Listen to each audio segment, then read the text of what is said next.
प्रधानमंत्री नरेंद्र मोदी ने आज मिशन राम मंदिर पर बैठक की। देखा अयोध्या का विजन डॉक्यूमेंट। वीडियो कॉन्फ्रेंसिंग के जरिए मीटिंग। अयोध्या को वैश्विक पर्यटक नगरी बनाना लक्ष्य। पीएम मोदी ने अयोध्या के विकास कार्यों की समीक्षा की। कहा, अयोध्या में मंदिर निर्माण से पहले पूरे होंगे सभी विकास कार्य। बैठक में यूपी के मुख्यमंत्री योगी आदित्यनाथ शामिल। डिप्टी सीएम केशव प्रसाद मौर्य और दिनेश शर्मा भी रहे मौजूद। नव्य अयोध्या निर्माण की बनी योजना। 1100 एकड़ के लिए प्लान तैयार। अयोध्या विकास प्राधिकरण ने तैयार की है 20,000 करोड़ रुपए की परियोजना। सबके साथ जो आज की बैठक में उन्होंने मार्गदर्शन दिया है वह अभूतपूर्व है। दिल्ली में बीजेपी मुख्यालय में बीजेपी अध्यक्ष जेपी नड्डा की बैठक जारी। यूपी समेत आगामी विधानसभा चुनाव, कोरोना की तीसरी लहर पर हो रहा है मंथन। बैठक में गृह मंत्री अमित शाह, रक्षा मंत्री राजनाथ सिंह, स्मृति ईरानी समेत कई केंद्रीय मंत्री पहुंचे। बीजेपी अध्यक्ष जेपी नड्डा की बैठक में बीजेपी महासचिव और सभी उपाध्यक्ष भी शामिल।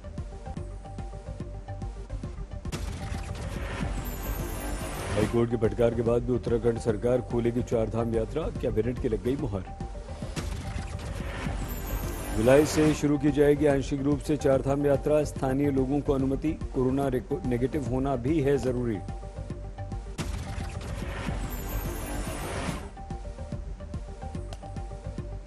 दलित वोट बैंक पर टिकी बीजेपी की नजर। लखनऊ में कई एकड़ में बनेगा डॉक्टर अंबेडकर स्मारक। 25 फीट की लगाई जाएगी प्रतिमा।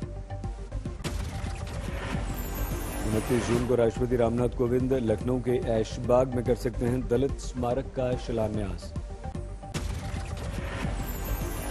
पेट्रोल डीजल के फिर से दाम बढ़े। मुंबई में पेट्रोल 104 रुपए 22 पैसे प्रति लीटर। लखनऊ में किसान यूनियन राज्यपाल को सौंपेगा ज्ञापन। मार्च करते हुए डेलीगेशन पहुंचेगा राजभवन। राजभवन के पास सुरक्षा के सख्त इंतजाम। दिल्ली में उपराज्यपाल के घर के पास कड़े सुरक्षा इंतजाम। 6 किसान नेताओं की उपराज्यपाल से मुलाकात। पुलिस सुरक्षा में लाए गए किसान नेता।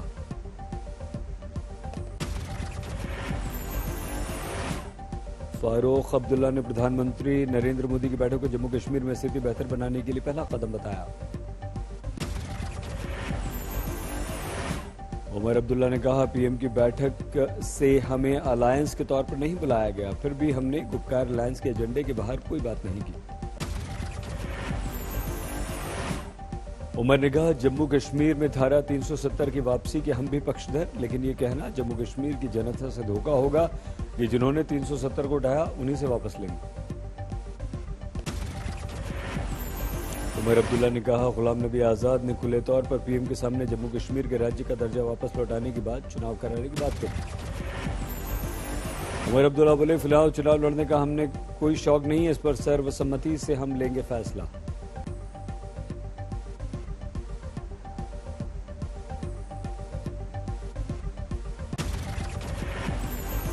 दिल्ली की बॉर्डर्स पर ट्रैक्टर्स के साथ पहुंचने लगे किसान। आज आंदोलन के 7 महीने पूरे होने पर दिखा रहे हैं दम। कृषि कानूनों को लेकर किसानों ने सरकार पर साधा निशाना। राकेश टिकैत बोले, देश में अघोषित इमरजेंसी लगी है।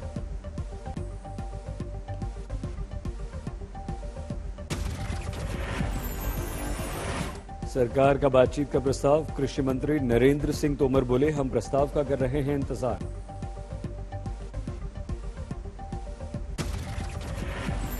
राकेश टिकैत ने कहा, हमने चिट्ठी लिखी सरकार को, दोबारा बातचीत हो। इसका जवाब आया कि कानून वापस नहीं होगा।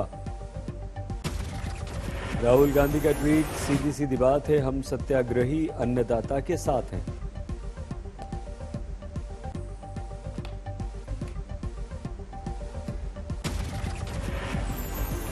बीकेयू नेता राकेश टिकैत के अनुसार फोन पर आंदोलन खत्म करने की मिली है धमकी। पुलिस को हमने फौरन दे दी है इसकी सूचना। हिसार से चंडीगढ़ रवाना हुए किसान। टोल नाके पर विरोध। 42 से ज्यादा किसान संगठन आज राज्यपालों को सौंप रहे हैं ज्ञापन। हिसार में कुछ किसानों ने मुख्यमंत्री खट्टर को कुरुक्षेत्र में कार्यक्रम की दी चुनौती। कहा, फर्जी किसान खट्टर को पहना रहे हैं पगड़ी, वीडियो हो कर रहे हैं वायरल। पंचकुला में भी जुटे किसान, हाईवे पर किया मार्च। मुंबई में बीजेपी का रास्ता रोको आंदोलन, 1000 जगहों पर चक्का जाम।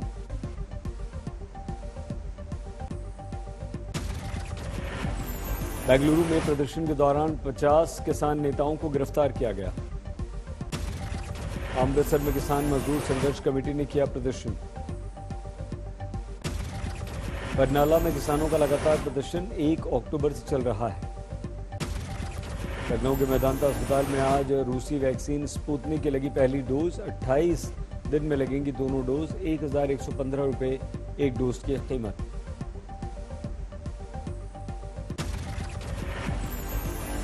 फरीदाबाद में डेल्टा प्लस वायरस की घंटी, मेडिकल कॉलेज में पाया गया डेल्टा प्लस का पहला मरीज। यूपी में कोरोना के डेल्टा प्लस वेरिएंट की दहशत, नागपुर से आया शख्स पॉजिटिव पाया गया। मुख्यमंत्री योगी आदित्यनाथ ने सख्त निर्देश दिए, दूसरे राज्यों से यूपी आने वालों का आरटीपीसीआर के साथ सीनोम सीक्वेंसिंग टेस्ट भी कराया जाए। लखनऊ के केजीएमयू और बीएचयू में जीनोम सीक्वेंसिंग टेस्ट की व्यवस्था के निर्देश। यूपी समेत देश के अब तक 12 राज्यों में कोरोना के खतरनाक डेल्टा प्लस वेरिएंट पर डर और दहशत। देश भर में अब तक 52 से ज्यादा मरीज, इसमें से आधे मरीज महाराष्ट्र में।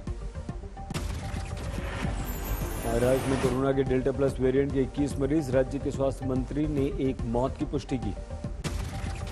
मध्य प्रदेश में कोरोना के डेल्टा प्लस वेरिएंट ने मारी एंट्री, राज्य में 2 लोगों की मौत की खबर। राजस्थान में 65 साल की महिला में डेल्टा प्लस वेरिएंट की पुष्टि, गहलोत सरकार की बढ़ गई चिंता। दिल्ली में एक ही दिन में सामने आए कोरोना के 115 नए मरीज, 24 की मौत। दिल्ली में यमुना किनारे चुल्ला खादर में अन्नपूर्णा ट्रस्ट की शानदार पहल, ज्ञान शक्ति स्कूल में बच्चों को इम्यूनिटी बूस्टर किट बांटी। कोयम्बटूर में राशन की दुकानों पर जुटी है भारी भीड़, केंद्र सरकार की तरफ से मुफ्त चावल, राज्य सरकार की तरफ से दिए जा रहे हैं 2000 रुपए कैश। जम्मू कश्मीर के कठुआ में सीमा के करीब बसे गांवों में मदद के लिए आ गया है सेना, गांव वालों में जरूरी स्वास्थ्य दवाइयां बांटी। बेंगलुरु में वीकेंड कोरोना कर्फ्यू को लेकर प्रशासन सतर्क, सुबह सुबह पुलिसकर्मियों को जरूरी हिदायतों के साथ ड्यूटी पर कर दिया गया तैनात। कोरोना संकट के बीच अंबाला से अच्छी खबर आई, दूसरी लहर में कोरोना की चपेट में आए थे करीब 800 बच्चे, लेकिन अभी सभी स्वस्थ हैं।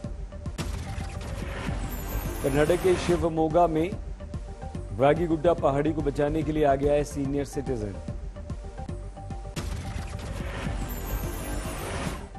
मनी लॉन्ड्रिंग केस में महाराष्ट्र के पूर्व गृह मंत्री और एनसीपी नेता अनिल देशमुख की बढ़ गई मुश्किलें, आज पेश होने का समय। प्रवर्तन निदेशालय ने देशमुख के पीए और पीएस को किया गिरफ्तार। ईडी ने कल नागपुर और मुंबई में देशमुख के 60 ठिकानों पर मारे छापे। प्रवर्तन निदेशालय को 4 करोड़ रुपए के ट्रांजैक्शन का बड़ा सबूत भी मिला है। कल ईडी के छापे पर बोले थे अनिल देशमुख, मुझे विश्वास है सच्चाई जल्द सामने आएगी।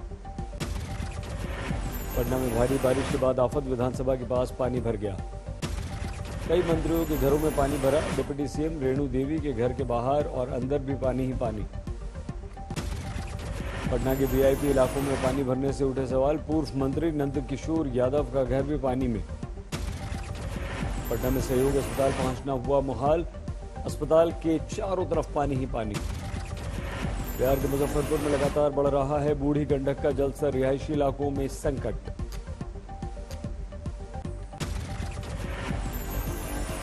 महाराष्ट्र के वाशिम में भारी बारिश, नालों में पानी ही पानी। 15 मजदूर नाले को पार करने की कर रहे थे कोशिश, एक महिला मजदूर पानी में बहने लगी, मुश्किल से बचाया। पहाड़ों पर तेज बारिश से डूब गए 12 गांव, बाढ़ का भारी संकट। यूपी के 20 जिलों में भारी बारिश की चेतावनी, येलो अलर्ट जारी।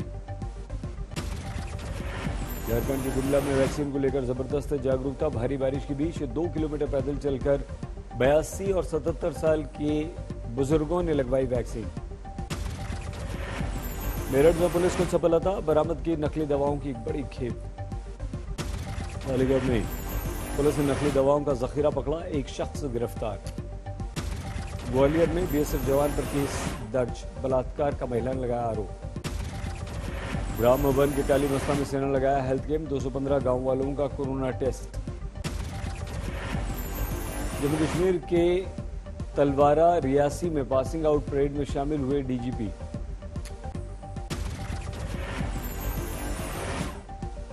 लुधियाना के लखा गांव में 82 साल की महिला की हत्या। बिहार के सिवान में पुलिस को बड़ी सफलता, नकली नोट छापने वाले लोगों को गिरफ्तार किया। समस्तीपुर में रेल सप्ताह समारोह का शानदार आगाज। ओडिशा के भद्रक में पुलिस ने 51 लाख रुपए की ब्राउन शुगर सीज की, एक गिरफ्तार। नासिक में तेंदुओं की दहशत, पहले एक बच्चे पर हमला कर के ले ली जान, फिर इलाके में घूमता रहा। देवरिया में समाजवादी पार्टी के कार्यकर्ताओं ने जिला पंचायत चुनाव को लेकर किया हंगामा। अलवर में आवारा कुत्तों के हमले, 6 साल के मासूम की मौत। सुपौल में पानी पर तैरते बिजली घर का हो रहा है निर्माण। छपरा में ईंट भट्टा मारी की हत्या, लेवी नहीं देने को लेकर नक्सलियों पर हत्या का शक। बिजनौर में पीट पीट कर पुजारी की हत्या, आरोपी गिरफ्तार।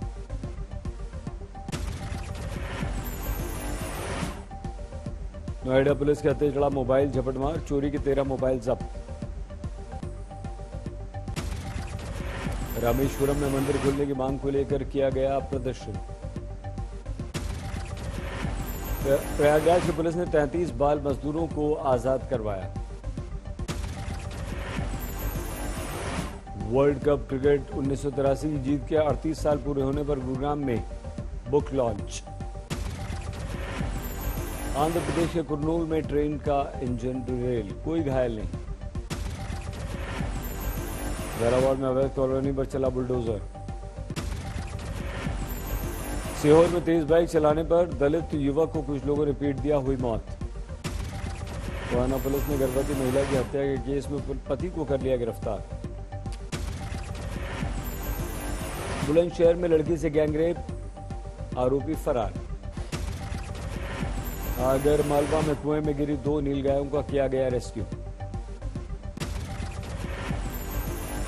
अफ्रीकी देश केन्या में हादसे का शिकार हुआ हेलीकॉप्टर, 17 की मौत। चेक रिपब्लिक में टॉर्नेडो ने मचाई तबाही, 150 से ज्यादा घायल। हाई स्पीड और हाई टाइड के कारण जलमग्न हो गया इटली का पूरा वेनिस शहर। रूस में भीषण गर्मी ने लोगों को बेहाल किया, मॉस्को में तापमान 34 डिग्री से ज्यादा। फ्रांस के लियो शहर में भीषण गर्मी के बीच अचानक से ओलावृष्टि।